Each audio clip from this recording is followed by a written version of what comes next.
they're space pirates, but better ones than the ones we had before. Doctor Who has a lot of really cool enemies to fight. You know, we got the Daleks, we got the Cybermen, but they're all known. Let's talk about some enemies you might not know of. We're going to talk about the Rocket Men. The Rocket Men were a group of space pirates.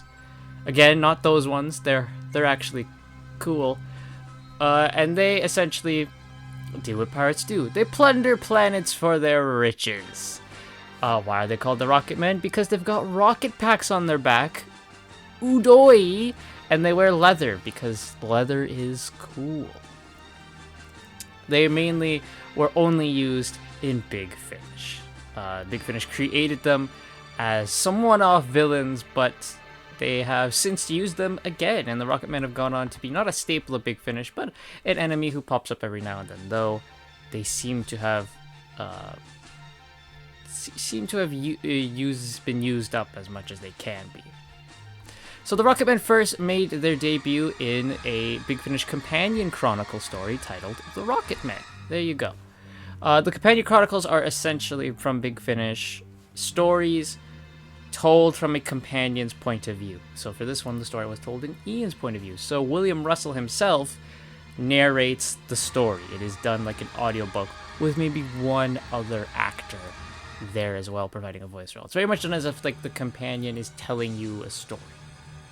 Sometimes they have a framing device where it's like, it could be maybe the companion is telling their children a story of when they went with the doctor or something like that. Or it could be a thing in this case where it is just straight up a narrated book done in the perspective of Ian. So, the Doctor, Ian, Barbara, and Vicky reach Platform 5, which is it's like a leisure hotel type area. There's many places. It's known for being very high expensive. And they have giant beings that are very similar to manta rays flying in the sky with another insect that kind of looks like a diamond as well. That is very important to this story.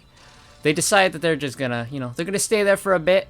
They've had a rocky couple of adventures, so it's time to relax. And where better than a place that is all about relaxing? Of course, it does not go well. The Rocket Men soon show up and take our companions hostage while negotiating with the one branch of Platform 5 that they could not get. It is another platform, a scientific research center, which of course the Doctor went to go and visit. So the Doctor has managed to keep that platform safe with a force field, and the Rocket Men pretty much are now talking to the Doctor, basically saying, hey, if you don't give up and put down the field, we'll kill you and your associates, more or less.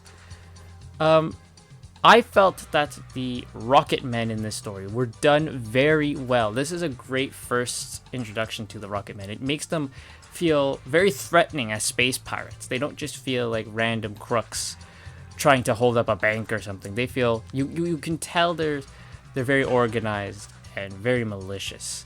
They don't care about killing. That is not a problem for the Rocket Men. They will kill if they have to. In fact, they revel in the killing. This story does have a weird format, though, where it does bounce around between pre-Rocket Men showing up and post-Rocket Men showing up. It bounces around like that, which I didn't feel like it needed to. It could have very well just been full-on linear, and the story still, I feel, would have been very, very good as it was. But overall, I think this was a great story for the Rocket Men, and this really did show what they are capable of, and really did show that they can be a threatening group of space pirates. They are not to be overlooked or dismissed super easily. The Rocket Men would then return later on in a story titled Return of the Rocket Men. This time it was not written by John Dorney, who created the characters and obviously wrote the story. This time it was written by Matt Fitton, who is a good friend of John Dorney. So I guess he may have probably just asked John, hey, can I use the Rocket Men? So this time we are still with the first Doctor, except now we are with Steven and Dodo. And we actually get a bit more of a backstory to the Rocketmen. It is revealed to us that Steven actually has met the Rocketmen before. Back when he was 21, his cargo vessel was attacked by the Rocketmen. And he was very severely injured. The leader of the group of the Rocketmen that attacked him shot both his legs, planned to kill him, but Steven was saved at the last moment. And now we get Steven landing on the planet Ulysses 519, which is the exact same place Steven was attacked in his 21st birthday. They land there again, and the Rocketmen are there once again. Or are they there once again? Or are they there for the first time again? This is a very good, not so real complicated timey-wimey story, but it does involve the whole time travel aspect of Doctor Who and Steven reliving that event with the Rocketmen. Again, this story does a very good job of showing the Rocketmen as a threat, as they are not someone, again, to be treated lightly. They are still as malicious as ever. In fact, their kill count is more in this story than it was in the previous one. They're shown to actually kill more people. And in true sequel faction, it actually does branch out and tell you a bit more about the Rocketmen. Following the death of Ashman, who was the leader of the Rocketmen in the first story, dozens groups of the Rocketmen began fighting for control of his territories. So they at least expand on that there was something about the Rocketmen that happened after the previous one. And then in this story, after the death of Van Cleef, who is the leader of the Rocketmen this time, after his death, a bounty was put on the Doctor's head. And this is where we get the most of the Rocketmen in their third dedicated story, Requiem for the Rocketmen, written by John Dorney. This is the only time that the Rocketmen have been a feature in a full cast audio drama, with the fourth Doctor and Leela in the fourth Doctor Adventures. So this time they're now in a full cast audio adventure. They have upgraded. They have been promoted from Companion Chronicle to full-on audio drama. So this time we actually get to learn a bit more about the Rocketmen. They live on a asteroid belt. They live on an asteroid that they have hollowed out and made their base of operations because, it's an asteroid. No one's going to check an asteroid as their base. We find that they actually have a king called Shandar. The Rocketmen are pirates who have a king. They own hundreds of slaves, and it is not uncommon for the Rocketmen to recruit members by kidnapping them and forcing them to work in their line of work.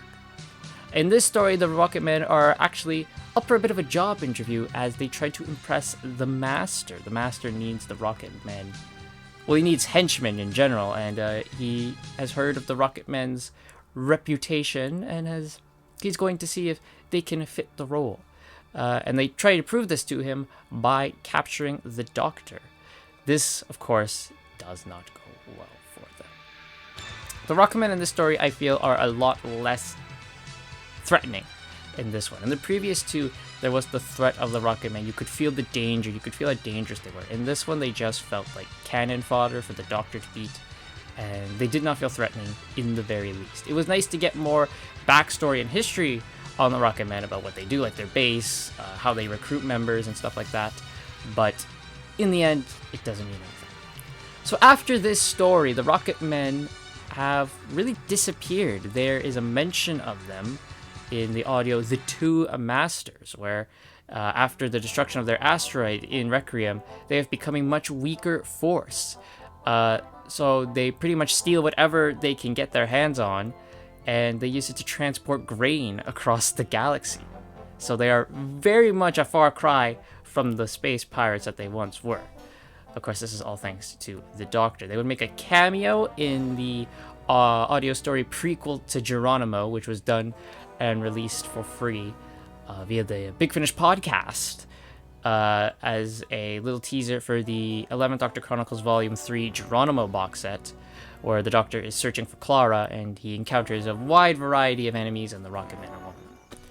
And their latest appearance is in the new Big Finish audio novels range, which is just a super long narrated audiobook. They made an appearance in The Box of Terrors, which was made for Doctor Who's 60th anniversary, which is a crossover between the 3rd and 4th Doctors. There is a tomb, and the Rocketmen are one of the many visitors of the tomb who are sworn to protect this tomb, which is a resting place for someone else.